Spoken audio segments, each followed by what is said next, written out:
কেমন আছো? আশা করি সবাই অনেক ভালো আছে। আজকে আমরা এই প্রশ্নের সমাধান করব। প্রথমে এখানে x/3 plus 3/x is equal two 15/x দেওয়া আছে।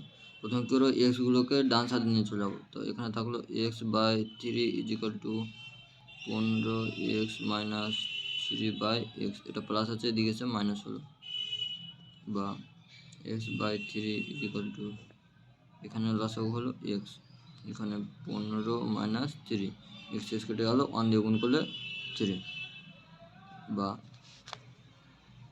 x/3 ইজিক্যাল টু 15 থেকে 3 বাদ দিলে 12/x, বা এবার কোনাকানি গুণ করব, এটাকে এটা দিয়ে গুণ করলে কত, এক্স স্কোয়ার, আর এটা কেটে 36, x সমান প্লাস মাইনাস রুট ওভার 36 সমান প্লাস মাইনাস 6, অ্যান্সার, এটা হলো উত্তর।